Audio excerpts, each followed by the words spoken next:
ஆரோக்கியமான குடல், ஆனந்தமான வாழ்வு. திருச்சியில் அதிநவீன வசதிகளுடன் இயங்கி வரும் டாக்டர் கண்ணன்ஸ் கேஸ்ட்ரோமேட் மருத்துவமனை, திண்டுக்கல் மெயின் ரோட், திருச்சி. உங்கள் செரிமான மண்டல பிரச்சனை அனைத்திற்கும் சிகிச்சை அளிக்கப்படும். தொடர்ந்து நம்மோடு செய்தியாளர் ரமேஷ் இணைந்திருக்கிறார். ரமேஷ், இன்று காலையிலிருந்து பரபரப்பான நிகழ்வுகளை நகர்வுகளை நம்ம பேரவையில் பார்க்க முடிந்தது. அதை பற்றி ஒரு விரிவான ஒரு தகவலை கொடுங்களேன்.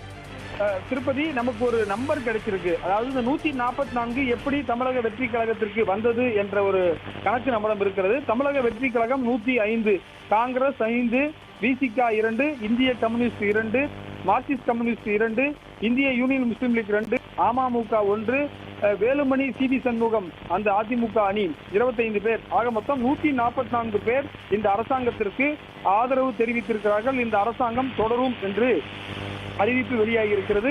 அதே போல நமக்கு மற்றொரு கணக்கும் கிடைத்திருக்கிறது. 60 பேர் இந்த அரசாங்கத்தை எதிர்த்து வாக்களிக்காமல் வெளிநடப்பு செய்திருக்கிறார்கள். அதில் 59 பேர் திமுகவினர். நம்ம மதிமுகவையும் அதில் தான் கொண்டு வரணும். ஏன்னா அவங்க உதயசூரியன்ல ஜெயிச்சிருக்காங்க. எனவே 60 பேர் வாக்களிக்கவில்லை. அதாவது உதாரணமாக தேமுதிகவையும் அதில் நம்ம கணக்கில் வைத்துக் கொள்ள வேண்டும். மற்றொரு கணக்கு நமக்கு கிடைத்திருக்கிறது. எடப்பாடி பழனிசாமிக்கு எத்தனை பேர் ஆதரவு கிடைத்தார்கள் என்ற ஒரு தகவல். 22 பேர் இருக்கிறார்கள். அதாவது ஒட்டுமொத்தமாக 47 பேர் கொண்ட அதிமுக தற்போது 2ஆக பிரிந்திருக்கிறது. பொதுச் செயலாளர் பக்கம் 22 பேர் தான் இருக்கிறார்கள். கட்சியுடைய 2ஆம் கட்ட தலைவராக இருக்கக்கூடிய வேலுமணி, சிவி சண்முகம், விஜயபாஸ்கர் உள்ளிட்டோரிடம் கிட்டத்தட்ட 25 பேர் இருக்கிறார்கள். சட்டமன்றத்தில் ஒரு வினோதமான நிகழ்வு நடைபெற்றது. எடப்பாடி பழனிசாமி பேசும்போது மாண்புமிகு முதலமைச்சர் அதிமுகவை உடைக்க பார்க்கிறார் என்று ஒரு வாதத்தை வைத்தார். அது நேரலையில் வந்ததை நீங்கள் பார்த்திருப்பீர்கள். இது போன்ற ஒரு முக்கியமான ஒரு கருத்தையும் அவர் தெரிவித்தார். ஆனால் எஸ்பி வேலுமணி என்ன சொன்னார்னா, நாங்கள் திமுகவுடைய எங்களுடைய எதிரி, திமுகவுடன் கூட்டு வைத்த காரணத்தால் நாங்கள் தனியாக இருக்கிறோம் என்று சொன்னார். எனவே இன்றைக்கு எம்எல்ஏக்கள் 2 பேரும் பிளவுபட்டு இருந்த அதிமுகவை நம்ம சட்டப்பேரவையில் நேரடியாக நாங்கள் பார்த்தோம். நானும் செய்தியாளர் ஸ்டாலினும் உள்ளே இருந்து இந்த நிகழ்வுகளை எல்லாம் பார்த்தோம், புதிய தலைமுறை சார்பாக. அது மட்டும் இல்லாமல் இதில் ஒரு முக்கியமான விஷயம், இந்த வாக்கெடுப்பு நடைபெற்ற போது 2 தரப்பினரும் நம்பர்ஸ் கவுண்ட் பண்ணாங்க. விஜயபாஸ்கர், விராலிமலை விஜயபாஸ்கர் ஒரு பேப்பர் எடுத்து எங்களுக்கு யார் யாரெல்லாம் இருக்காங்கன்னு அந்த எந்திரிச்சு நிற்கும் போது கணக்கு எழுதினாரு. அதே போல எடப்பாடி தரப்புல அக்ரி கிருஷ்ணமூர்த்தி பேப்பர்ல எழுதி அவங்களுக்கே தெரியல யார் யாரோட போவாங்கன்றது தெரியாம தான் கடைசி வரலும் வந்திருக்காங்க. கடைசியா அந்த வாக்கெடுப்பு நடந்தவுடன் அக்ரி கிருஷ்ணமூர்த்தி எடப்பாடி பழனிசாமியிடம் சொன்னார், நமக்கு 22 பேர் தான் இருக்கிறார்கள் என்று சொன்னார்கள். அதே போல வேலுமணியிடம் விஜயபாஸ்கர் காதில் சொன்னார், நமக்கு 25 பேர் நமக்கு தான் அதிகம் என்று சந்தோஷமாக இருந்தார்கள். இதில் ஒரு விஷயம் என்னவென்று சொன்னால், விஜயபாஸ்கர், விராலிமலை விஜயபாஸ்கரும் தற்போது பார்த்தீங்கன்னு சொன்னால், அதே போல விராலிமலை விஜயபாஸ்கரும் அதே போல கரூர் விஜயபாஸ்கரும் ஒரே அணியில் இருந்ததையும் நம்மால் பார்க்க முடிந்தது. இது அரிதான ஒரு அரசியல் நிகழ்வாக நம்மால பார்க்க முடிகிறது. அதாவது கொங்கு பெல்ட்டே 2ஆ பிரிஞ்சு இருக்கிறதையும் நம்மால பார்க்க முடிந்தது. அதே போல இது இனிமேல் நமக்கு தெரிந்து விட்டும் எடப்பாடி அணி 22, வேலுமணி அணி 25 என்ற மெஜாரிட்டியை பெற்றிருக்கிறார்கள் என்று நம்மால் உறுதிபட சொல்ல முடியும். அது மட்டும் இல்லாமல் எதிர்கட்சி தலைவரும் உரையை ஆற்றியிருக்கிறார். அதே போல முதலமைச்சரும் இது குதிரை பேர அரசியல் இல்லை, குதிரை வேகத்தில் நடைபெறும் என்று சொன்னார்கள். அதே போல எஸ்பி வேலுமணி பேசும்போது தமிழக வெற்றி கழக எம்எல்ஏக்கள் மேசையை ஆரவாரமாக தட்டினார்கள். அவர்களுக்கு ஒரு நல்ல ஆதரவு இருப்பதையும் பார்க்க முடிகிறது.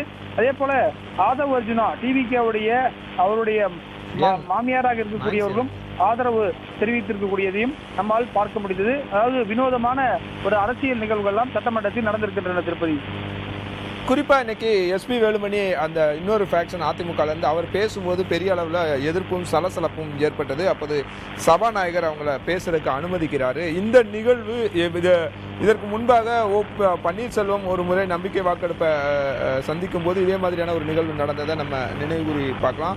அப்பயும் இப்பயும் ரெண்டையும் சேர்த்து ஒப்பிட்டு பார்க்குறது சரியா இருக்கும். அந்த நிகழ்வின் போது அதற்கு முன்பாக பேசிய எடப்பாடி பழனிசாமி என்ன கோரிக்கை வச்சாருன்னா, இந்த மாதிரி ஆட்சியில் பங்கு கொடுப்பதாகவும் சிலருக்கு அதிகாரத்தில் பதவி கொடுக்க போறதாகவும் செய்திகளாக வருகிறது. அது மாதிரியான நிகழ்வுகளுக்கு முதலமைச்சர் இடம் கொடுக்க கூடாது, தூய்மையான வெளிப்படையான ஆட்சியை வழங்கணும் அப்படின்னு சொல்லி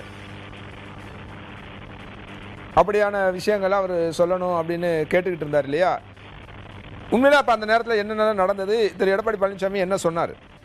அதாவது எடப்பாடி பழனிசாமி தூய்மையான ஆட்சியை பெறுவதாக சொன்ன முதலமைச்சர் வந்த சில நாட்களிலேயே அதிமுகவை உடைக்க பார்க்கிறீர்கள் என்று ஒரு வாதத்தை வைத்தார். அதற்கு எஸ்பி வேலுமணி என்ன சொன்னார்? அதிமுக உடையவில்லை, நாங்கள் ஒன்றாக தான் இருக்கிறோம், ஆனால் நாங்கள் எந்த பதவியும் கேட்டு புதிய அரசாங்கத்தில் தொடர்ந்து பேசுறதுக்கு முன்னால அமைச்சர் நிர்மல்குமார் செய்தியாளர்களை சந்தித்துக் கொண்டிருக்கிற அந்த காட்சிகளை நாம் பார்க்கலாம்.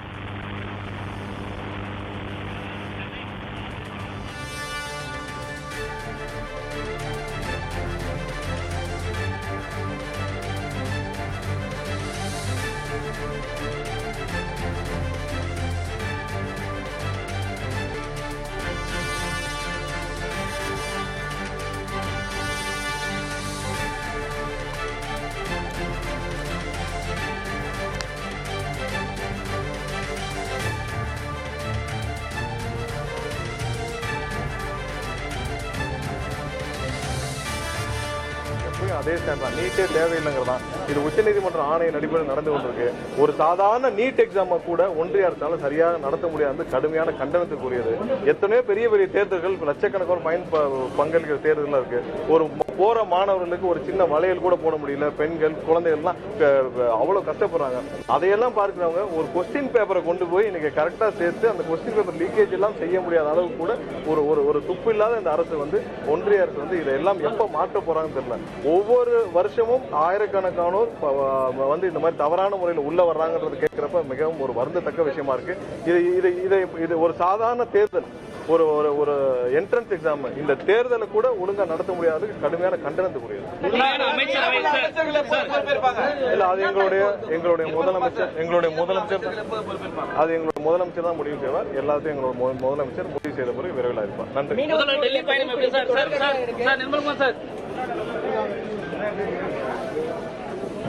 ஆரோக்கியமான குடல், ஆனந்தமான வாழ்வு. திருச்சியில் அதிநவீன வசதிகளுடன் இயங்கி வரும் டாக்டர் கண்ணன்ஸ் கேஸ்ட்ரோமேட் மருத்துவமனை, திண்டுக்கல் மெயின் ரோட், திருச்சி. உங்கள் செரிமான மண்டல பிரச்சனை அனைத்திற்கும் சிகிச்சை அளிக்கப்படும்.